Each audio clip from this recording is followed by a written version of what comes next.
Hi friends, welcome back to education concepts. మనకి recently currency notes ఏవైతే printing సంస్థ అయితే ఉందో ఆ సంస్థ నుంచి నోటిఫికేషన్ రావడం జరిగింది. అంటే ఇది మనకి గవర్నమెంట్ సెక్టర్కి సంబంధించినటువంటి జాబ్ నోటిఫికేషన్ ఉన్న పోస్టులన్నీ కూడా పర్మనెంటే. ఈ వీడియోలో ఈ నోటిఫికేషన్లో ఉన్నటువంటి కొన్ని పోస్టుల వివరాలు అయితే తెలుసుకోబోతున్నాం. నోటిఫికేషన్ అయితే ఒక మేజర్ నోటిఫికేషన్గానే మనం కన్సిడర్ చేయొచ్చు, అంటే ఒక పెద్ద నోటిఫికేషన్గానే కన్సిడర్ చేయొచ్చు. ఎందుకంటే ఇటువంటి సంస్థ నుంచి ఏదైనా నోటిఫికేషన్స్ రిలీజ్ అయినా ఒక 10 పోస్టులు 20 పోస్టులు ఉంటాయి. బట్ ఈ నోటిఫికేషన్లో అరౌండ్ ఒక 500+ వేకెన్సీస్ అయితే ఉన్నాయి. ఇక ఆలస్యం చేయకుండా వీడియో కొంచెం లెంత్ అయినా సరే అసలు ఈ నోటిఫికేషన్లో ఉన్న పోస్టులు ఏంటి, వాటి వివరాలు ఏంటి అనేది స్టెప్ బై స్టెప్ మీకు క్లియర్గా ఎక్స్ప్లెయిన్ అయితే చేస్తాను. ఒక మంచి జాబ్ కావాలనుకున్న వాళ్ళు ఖచ్చితంగా వీడియోని ఎక్కడ కూడా స్కిప్ చేయకుండా ఎండింగ్ వరకు చూసి డీటెయిల్స్ అయితే తెలుసుకోండి. వన్స్ మనం వివరాల్లోకి వెళ్తే, ఈ job notification currency note press Nashik నుంచి రిలీజ్ అవ్వడం జరిగింది. మనకి security printing and minting corporation of India అండర్టేకింగ్లో ఉండడం జరుగుతుందని చెప్పి మెన్షన్ అయితే చేశారు. ఈ రిక్రూట్మెంట్ అంతా కూడా ఇవన్నీ కూడా సెంట్రల్ గవర్నమెంట్ జాబ్సే. అలాగే రిక్రూట్మెంట్లో మనకి వేరియస్ కేటగిరీస్కి సంబంధించినటువంటి పోస్ట్ని రిక్రూట్ చేస్తున్నామని కూడా మెన్షన్ అయితే చేశారు. ఆ చాలా రకాలలో మనకి పనిచేసేటటువంటి పోస్టులు ఏంటి అనే వివరాలే మనం తెలుసుకోవాలి. సో ఆ పోస్టుల డీటెయిల్సే మనకి ఇంపార్టెంట్. ఆ విధంగా చూసుకుంటే ఈ నోటిఫికేషన్లో మనకి ఒక 3 కేటగిరీ పోస్టులు అయితే ఇంట్రెస్టింగ్ అనిపించాయి. ఈ 3 కేటగిరీ పోస్టులు అయితే మీరు స్కిప్ చేయొద్దు. క్వాలిఫికేషన్ ఉంటే 100కి 100% ఎఫెక్ట్ పెట్టి ఈ జాబ్ గెట్ చేయడానికి ట్రై అయితే చేయండి. ఇఫ్ ఇన్ కేస్ మీకు క్వాలిఫికేషన్ లేదు అనుకుంటే వీడియో చూస్తున్న వాళ్ళు ఎవరికైనా సరే వాళ్ళు క్వాలిఫికేషన్ ఉన్న మీ ఫ్రెండ్స్ ఆ రిలేటివ్స్ వారు లేదా సోషల్ మీడియాస్లో ఎక్కడైనా సరే ఇన్ఫర్మేషన్ అయితే షేర్ చేయండి. ఇక వివరాల్లోకి వెళ్తే, ఈ నోటిఫికేషన్లో ఉన్నటువంటి చాలా పోస్టుల్లో కామన్గా అందరికీ ఈజీగా యాక్సెసిబుల్ అయ్యే విధంగా నాకు ఇంట్రెస్టింగ్ అనిపించినటువంటి post number 1 junior office assistant. ఈ జాబ్కి సెలెక్ట్ అయితే సెంట్రల్ గవర్నమెంట్ అనేది లెవెల్ 3 ప్రకారం శాలరీ ఇస్తుంది. లెవెల్ 3 ప్రకారం శాలరీ అని మాట్లాడుకుంటే విత్ ఆల్ అలవెన్సెస్ అరౌండ్ మనకు వచ్చేటటువంటి శాలరీ అనేది 40,000 to 50,000 ఎక్స్పెక్ట్ అయితే చేయొచ్చు. 40,000 నుంచి 50,000 రూపాయల వరకు ఉంటుంది. Basis on allowances some times increase అవ్వచ్చు, సమ్ టైమ్ డిక్రీజ్ కూడా అవ్వచ్చు. మనం 50,000 శాలరీ అనేది ఎక్స్పెక్ట్ అయితే చేయొచ్చు ఈ జాబ్కి. ఇక నెంబర్ ఆఫ్ వేకెన్సీస్ చూసుకుంటే ఈ పోస్ట్కి సంబంధించి టోటల్గా 12 పోస్టులు ఉన్నాయి. ఇక ఎడ్యుకేషన్ క్వాలిఫికేషన్స్ అంటారా, ఎడ్యుకేషన్ క్వాలిఫికేషన్స్లో మనకి మెన్షన్ చేసిన పాయింట్ ఏంటంటే graduate in any disciplinary from a recognised university అని చెప్పారు. అంటే ఏదైనా ఒక రికగ్నైజ్డ్ యూనివర్సిటీలో కానీ కాలేజీలో కానీ ద్వారా కానీ మీరు ఒక డిగ్రీ కంప్లీట్ చేసి ఉంటే ఈ జాబ్స్కి అప్లై అయితే చేయొచ్చు. ఇక ఎటువంటి అడిషనల్ క్వాలిఫికేషన్స్ ఏం లేవు. డిగ్రీలో ఈ బ్రాంచ్ చేసి ఉండాలి లేదా ఎంత క్వాలిఫికేషన్స్ ఉండాలని చెప్పేసి ఎటువంటి రెస్ట్రిక్షన్స్ అయితే లేవు. జస్ట్ మీరు ఏదైనా ఒక డిగ్రీ పూర్తి చేస్తే అప్లై చేయొచ్చు. అండ్ ఆల్సో వన్ థింగ్, ఇక్కడ మనకి మెన్షన్ చేసినటువంటి ఇంకొక పాయింట్ ఏంటంటే మనకి టైపింగ్ అయితే వచ్చి ఉండాలి అని చెప్పారు. ఆ టైపింగ్ అనేది కంప్యూటర్ కీబోర్డ్ మీద, అది ఇంగ్లీష్లో అయితే 40 words per minute, లేదు హిందీలో అయితే 30 words per minute స్పీడ్లో టైప్ చేయాలని చెప్పారు. ఇక ఏజ్ లిమిట్స్ చూసుకుంటే మినిమం 18 years, మ్యాక్సిమం 28 years వరకు కూడా ఈ జాబ్స్కి అప్లై అయితే చేయొచ్చు అని చెప్పేసి మెన్షన్ చేశారు. ఏజ్ రిలాక్సేషన్స్ కూడా ఉంటాయి. ఆ వివరాలు కూడా మనం తెలుసుకుందాం, ఎందుకంటే ఇవి సెంట్రల్ గవర్నమెంట్కి సంబంధించినటువంటి జాబ్స్ కాబట్టి. అదేవిధంగా ఈ నోటిఫికేషన్లో ఇంకొక పోస్టు ఇంట్రెస్టింగ్ అనిపించింది. సేమ్ ఇది కూడా జూనియర్ ఆఫీస్ అసిస్టెంట్కి సంబంధించినటువంటి జాబే. ఇక్కడ కూడా మనకి ఒక 4 పోస్టులు ఉన్నాయి. ప్రీవియస్లీ మనం మాట్లాడుకున్న సేమ్ డీటెయిల్స్ అన్నీ కూడా age limits, education qualifications, typing skills అన్నీ కూడా కామన్గా ఉంటాయి. అరౌండ్ మనకి ఒకే టైప్ ఆఫ్ జాబ్స్ అనేవి మనకి ఒక 16 వేకెన్సీస్ లేదా ఒక 20 వేకెన్సీస్ వరకు ఉన్నాయని మనం ఎక్స్పెక్ట్ చేయొచ్చు. వీటికి డిగ్రీ అనే క్వాలిఫికేషన్తో అప్లై అయితే చేసుకోవచ్చు. టైపింగ్ అనేది necessary. 18 to 28 years of age అయితే ఉండాలి. సో ఇవైతే నేను సెలెక్ట్ చేసినటువంటి ఇంట్రెస్టింగ్ ఉన్నటువంటి జాబ్స్లో ఒక 2 ఇంపార్టెంట్ జాబ్స్. ఇక 3వ ఇంపార్టెంట్ జాబ్ ఏంటి అంటే మనకి జూనియర్ టెక్నీషియన్కి సంబంధించినటువంటి జాబ్. ఈ జూనియర్ టెక్నీషియన్కి సంబంధించినటువంటి జాబ్స్ గురించి మాట్లాడితే ఈ ఓవరాల్ నోటిఫికేషన్ అరౌండ్ మనకి 500+ వేకెన్సీస్ ఉంటాయి. ఈ జూనియర్ టెక్నీషియన్కి సంబంధించి అరౌండ్ మనకి 200+ వేకెన్సీస్ అనేవి నోటిఫికేషన్లో అవైలబుల్గా ఉన్నాయి. ఈ జూనియర్ టెక్నీషియన్ జాబ్స్ మనకి దేనికి సంబంధించి అంటే ఐటీఐ ఎవరైతే చేసుంటారో వాళ్ళు ఈ జాబ్స్కి అప్లై అయితే చేయొచ్చు. ఐటీఐలో మనకి ఎలక్ట్రీషియను, ప్లంబింగ్, కార్పెంటింగ్ ఇలాంటివి ఏవైతే ఉంటాయో ఇవన్నీ ట్రేడ్స్కి సంబంధించినటువంటి జాబ్స్ ఉన్నాయి. మీకు ప్రతి ట్రేడ్కి సంబంధించి నేను ఎక్స్ప్లెయిన్ చేయడం అనేది పాసిబుల్ కాదు, ఎందుకంటే మనకి పోస్టులు అనేవి మల్టిపుల్ విధాలుగా డివైడ్ అయితే చేశారు. బట్ మీరు ఐటీఐ అనే సర్టిఫికెట్ మీ దగ్గర ఉన్నట్లయితే మీరు ఆల్మోస్ట్ ఆల్ మేజర్గా యాక్సెస్ ఉన్నటువంటి ప్రతి కోర్సు వాళ్ళకి కూడా ఇక్కడ అవకాశం అయితే ఉంది. Like machinist, electrician, fitter, electricals, printing tables, ఇలా ఏదైతే ఉన్నాయో మొత్తం ఐటీఐలో ట్రేడ్స్, అన్ని ట్రేడ్స్ వాళ్ళకి కూడా ఇక్కడ అవకాశం అయితే ఉంది. ఐటీఐ అనేది క్వాలిఫికేషన్ ఉంటే కంపల్సరీ మీరు అప్లై అయితే చేయండి. ఇక ఏజ్ లిమిట్స్ అంటారా 18 to 25 ఇయర్స్ అని చెప్పి మెన్షన్ అయితే చేశారు. ఈ ఇంపార్టెంట్ డేట్స్ని ఒకసారి మనం క్లియర్గా అబ్జర్వ్ చేస్తే మనకి ఫస్ట్ ఆఫ్ ఆల్ మెన్షన్ చేసిన కాలంలో opening date of online registration అని మెన్షన్ చేశారు. అంటే ఆన్లైన్ రిజిస్ట్రేషన్ ఈ జాబ్స్కి ఎప్పటి నుంచి స్టార్ట్ అయిందని మెన్షన్ చేశారు. అది చూసుకున్నట్లయితే మనకి ఏప్రిల్ 20వ తారీఖున స్టార్ట్ అయింది. Closing date of online registration చూసుకుంటే మనకి 19th మే వరకు ఈ జాబ్స్కి ఇంట్రెస్ట్ ఉన్న క్యాండిడేట్స్ అప్లై అయితే చేసుకోవచ్చు అని చెప్పేసి ఇక్కడ మెన్షన్ అయితే చేశారు. ఈ డేట్స్ని క్లియర్లీ చూడొచ్చు.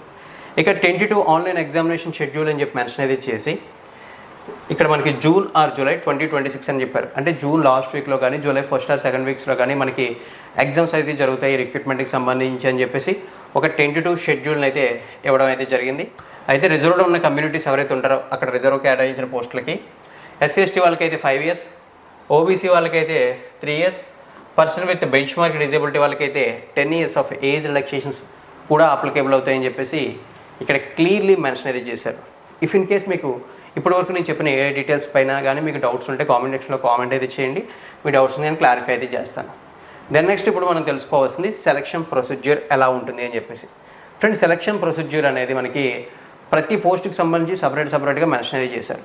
అలా సపరేట్గా మెన్షన్ చేసినా సరే మనం వాటన్నిటికి సంబంధించినటువంటి వివరాలు తెలుసుకోవాల్సిన అవసరం లేదు. జూనియర్ ఆఫీస్ అసిస్టెంట్కి సంబంధించిన సెలక్షన్ ప్రాసెస్ తెలుసుకుంటే ఆ 2 కేటగిరీ పోస్టుల వివరాలు ఒకేసారి తెలుస్తాయి. జూనియర్ టెక్నీషియన్కి సంబంధించిన సెలక్షన్ ప్రాసెస్ వివరాలు తెలుసుకుంటే మనం ఏ ట్రేడ్కి అప్లై చేస్తున్నామో ఆ ట్రేడ్కి సంబంధించిన చేంజెస్ తప్ప రిమైనింగ్ అంతా కూడా ఎగ్జామ్ ప్యాటర్న్ సేమ్గానే ఉంటుంది. సో ఇప్పుడు ఆ వివరాలని ఇప్పుడు మనం క్లియర్గా అయితే చెక్ చేద్దాం. అసలు అవి ఎలా ఉంటాయి ఏంటి అనే డీటెయిల్స్ని చెక్ చేద్దాం. ఫస్ట్ ఆఫ్ ఆల్ అయితే మనం ఎనీ డిగ్రీ క్వాలిఫికేషన్ అని మాట్లాడుకున్నాం కదా. ఆ ఎనీ డిగ్రీ క్వాలిఫికేషన్తో అప్లై చేసే పోస్ట్ అయినటువంటి జూనియర్ ఆఫీస్ అసిస్టెంట్ సెలక్షన్ ప్రాసెస్ని చూద్దాం. ఈ జూనియర్ ఆఫీస్ అసిస్టెంట్ సెలక్షన్ ప్రాసెస్లో మనకి ఆన్లైన్ రిటర్న్ ఎగ్జామినేషన్కి సంబంధించి మెన్షన్ చేసినటువంటి ప్రైమరీ పాయింట్, ఎగ్జామ్ అనేది 2 hours జరుగుతుంది. అంటే 120 minutes అయితే ఉంటుంది ఎగ్జామ్. అలాగే ఎగ్జామ్లో చూసుకుంటే 5 parts అయితే ఉంటాయని చెప్పి మెన్షన్ అయితే చేశారు. ఈచ్ పార్ట్ కూడా మనకి 30 marks అయితే కేటాయించారు. నెంబర్ ఆఫ్ క్వశ్చన్స్ చూసుకుంటే 150 అండ్ నెంబర్ ఆఫ్ మార్క్స్ కూడా చూసుకుంటే 150 marks. అంటే ఈచ్ క్వశ్చన్ ఇక్కడ మనకి 1 mark అయితే క్యారీ అయితే చేస్తుంది. అయితే ఇక్కడ మనకి ఈ ఎగ్జామ్ పేపర్లో ఉండేటటువంటి టాపిక్స్ ఏంటి అనేది చూస్తే topic number 1 general awareness, topic number 2 English language, topic number 3 logical reasoning, topic number 4 quantity aptitude, topic number 5 computer knowledge. ఓవరాల్లీ ఈ విధంగా మనకి 5 టాపిక్స్ అనేవి ఇన్వాల్వ్ అయితే ఉండడం జరుగుతుంది ఇక్కడ. అలా అండ్ ఆల్సో ఈ రిటర్న్ ఎగ్జామ్ అనేది కంప్లీట్ అవుతుంది కదా. ఈ రిటర్న్ ఎగ్జామ్ కంప్లీట్ అయిన తర్వాత బెస్ట్ పర్ఫార్మెన్స్ క్యాండిడేట్స్ ఉంటారు కదా, మార్క్స్ స్కోర్ చేసిన బట్టి వాళ్ళు అప్టైన్ చేసిన స్కోర్ని బేస్ చేసుకుని మెరిట్ వైజ్ షార్ట్ లిస్ట్ చేసి మనకి టైపింగ్ సంబంధించిన ఒక టెస్ట్ అనేది కండక్ట్ చేస్తారు.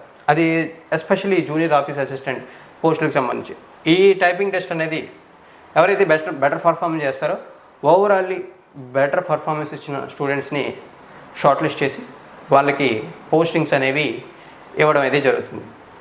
సో ఇవైతే మనకి ఈ జూనియర్ ఆఫీస్ అసిస్టెంట్ పోస్టింగ్కి సంబంధించినటువంటి సెలక్షన్ ప్రాసెస్. ఇక మనం ఐటీఐ క్వాలిఫికేషన్తో అప్లై చేసుకునే జూనియర్ టెక్నీషియన్ పోస్టుల గురించి మాట్లాడాం కదా. అది ఏ ట్రేడ్ అయినా సరే వాటికి సంబంధించి మనకి సేమ్ ఎగ్జామ్ పేపర్ స్ట్రక్చర్ ఎలా ఉంటుందని చూస్తే మనకి సేమ్ ఈ ఎగ్జామ్కి సంబంధించి కూడా మనకి 120 minutes టైం అయితే ఇవ్వడం జరుగుతుంది. అయితే ఎగ్జామ్ పేపర్ మాత్రం 120 marksకే ఉంటుంది. క్వశ్చన్స్ కూడా 120 ఉంటాయి. ఎగ్జామ్ పేపర్ని 3 partsగా డివైడ్ చేశారు. పార్ట్ నెంబర్ 1లో ప్రొఫెషనల్ నాలెడ్జ్, పార్ట్ నెంబర్ 2లో క్వాంటిటీ యాప్టిట్యూడ్, పార్ట్ నెంబర్ 3లో లాజికల్ రీజనింగ్. ప్రొఫెషనల్ నాలెడ్జ్కి 85 questions ఉంటాయి. క్వాంటిటీ యాప్టిట్యూడ్కి సంబంధించి 20 questions, లాజికల్ రీజనింగ్కి సంబంధించి 15 questions ఉండడం అయితే జరుగుతుంది. ఇక్కడ జూనియర్ టెక్నీషియన్ ఫిట్టర్ అయితే ఫిట్టర్కి సంబంధించిన ప్రొఫెషనల్ నాలెడ్జ్, ఎలక్ట్రీషియన్ అయితే ఎలక్ట్రీషియన్కి సంబంధించిన ప్రొఫెషనల్ నాలెడ్జ్, లేదా ప్లంబింగ్కి సంబంధించి అయితే ప్లంబింగ్కి సంబంధించిన ప్రొఫెషనల్ నాలెడ్జ్ అని చెప్పేసి వేరీ అవుతూ ఉంటే మీరు అది గుర్తుంచుకుంటే సరిపోతుంది. మీరు పోస్ట్ వైజ్ అంటూ కంగారు పడవద్దు. ఏ పోస్ట్ అయితే ఏ ట్రేడ్ అయితే ఆ ట్రేడ్కి సంబంధించిన ప్రొఫెషనల్ నాలెడ్జ్ చెక్ చేసే విధంగా 85 questions, remaining quantity aptitude 20 and logical reasoning 15 అనేది ఏ ట్రేడ్కైనా సరే కామన్గా ఉంటుంది. సో ఓవరాల్లీ ఈ విధంగా సెలక్షన్ ప్రాసెస్ అయితే ఉండడం అయితే జరుగుతుంది. సో ఇక్కడి వరకు మీరు ఆల్మోస్ట్ ఆల్ అన్ని డీటెయిల్స్ కూడా క్లియర్లీ తెలుసుకున్నారు అని అనుకుంటున్నాను. ఇక్కడ మనకి ఏమైనా డౌట్స్ ఉంటే కూడా కామెంట్ సెక్షన్లో కామెంట్ చేయండి. అండ్ ఆల్సో మనకి మెన్షన్ చేసినటువంటి ఎగ్జామ్ సెంటర్స్ అయితే అక్రాస్ ఒక 9 ఎగ్జామ్ సెంటర్స్ అయితే మెన్షన్ చేశారు. అందులో మనకి హైదరాబాద్ ఉంది, అలాగే చెన్నై ఉంది, బెంగళూరు ఉంది. అంటే మనకి నియర్ బై ఉన్నటువంటి ప్లేసెస్ అయితే ఇవి. మిగిలినవన్నీ కూడా నార్థన్ సైడ్ ఆఫ్ ఇండియాలో ఉండడం అయితే జరిగింది. వాటిని మనం అవాయిడ్ చేయొచ్చు. మన ఎగ్జామ్ సెంటర్స్ ఈ ప్లేసెస్లో ఉంటాయి. త్వరగా అప్లై చేసిన వాళ్ళకి వాళ్ళ నియర్ బై ఎగ్జామ్ సెంటర్స్ వచ్చే అవకాశాలు అయితే ఉంటాయి. మీరైతే అవకాశాన్ని అయితే మిస్యూజ్ అయితే చేసుకోకుండా త్వరగా అప్లై చేయండి. ఫ్రెండ్స్, నోటిఫికేషన్ చూడడానికి కాంప్లికేషన్గా కనపడవచ్చు, ఇక్కడ ఇచ్చిన స్ట్రక్చర్ కాంప్లికేషన్గా కనపడవచ్చు, బట్ దీన్ని అర్థం చేసుకుంటే చాలా ఈజీ. రెగ్యులర్ జాబ్స్ లాగే ఇవి కూడా చాలా బాగుంటాయి. మీరు కంపల్సరీగా అప్లై అయితే చేయడానికి అయితే ట్రై చేయండి. ఫైనల్లీ ఈ నోటిఫికేషన్లో నేను అవాయిడ్ చేసిన ఒకే ఒక పాయింట్ అప్లికేషన్ ఫీజ్. ఆ అప్లికేషన్ ఫీజ్ డీటెయిల్స్ కూడా ఇప్పుడు మనం తెలుసుకుందాం. ఈ జాబ్స్కి సంబంధించి 1000 రూపాయలు నాన్ రిఫండబుల్ అని చెప్పి మెన్షన్ అయితే చేశారు. అంటే 1000 రూపీస్ ఆఫ్ అమౌంట్ అనేది ఈ జాబ్స్కి అప్లై చేసే టైంలో మనం పే చేయాల్సి అయితే ఉంటుంది. Especially unreserved economically weaker section and OBC candidates ఈ అమౌంట్ పే చేయాలి. Remaining candidates like SC, ST, person with bench mark disability వాళ్ళకి 200 రూపీస్ అప్లై చేసే టైంలో పే చేయాల్సి అయితే ఉంటుంది. ఇది నాన్ రీఫండబుల్ అని చెప్పేసి క్లియర్లీ మెన్షన్ అయితే చేశారు. అలాగే ఈ ఫీజు అనేది ఇంక్లూజివ్ జీఎస్టీ అని కూడా మెన్షన్ అయితే చేశారు. సో ఓవరాల్లీ ఈ డీటెయిల్స్ అన్నీ కూడా మీకు క్లియర్లీ అర్థమయ్యాయి అనుకుంటున్నాను. వీడియో అయితే లెంత్ అయితే అయ్యి ఉండొచ్చు, వీలైనంత వరకు మీకు అర్థమయ్యే విధంగా కాస్త డీటెయిల్గానే ఎక్స్ప్లెయిన్ చేయడానికి ట్రై చేశాను. ఒకవేళ నేను ఏదైనా ఇన్ఫర్మేషన్ స్కిప్ చేశాననిపించినా, లేదు మీకు ఏదైనా డౌట్ ఉంది అనిపించినా సరే కామెంట్ సెక్షన్లో కామెంట్ చేసి మీ డౌట్స్ని మీరు క్లియర్ అయితే చేసుకోవచ్చు. అండ్ ఆల్సో నా ఎక్స్ప్లెనేషన్ నచ్చినట్టయితే లైక్ చేసి ఇన్ఫర్మేషన్ మీ ఫ్రెండ్స్తో షేర్ చేయండి. మోస్ట్ ప్రాబబ్లీ నా సైడ్ నుంచి ఉండేటటువంటి ఒకే ఒక్క సజెషన్, ఇఫ్ మీకు క్వాలిఫికేషన్ ఉంటే కంపల్సరీ మీరు అప్లై చేయండి. ఇఫ్ మీకు క్వాలిఫికేషన్ లేకపోతే క్వాలిఫికేషన్ ఉన్న మీ ఫ్రెండ్స్కి కానీ లేదా సోషల్ మీడియాలో మీకు ఉన్న ప్లాట్ఫామ్స్లో ఉండే ఫ్రెండ్స్కి కానీ ఎవరికైనా సరే షేర్ చేయడానికి అయితే ప్రయత్నించండి. నోటిఫికేషన్ క్లమ్జీగా ఉన్నా సరే this is the best opportunity for ITI aspirants and degree aspirants కూడా. ఎనీవే, థ్యాంక్ యూ ఫ్రెండ్స్, వీడియోని ఎండింగ్ వరకు వాచ్ చేసి సపోర్ట్ చేసినందుకు.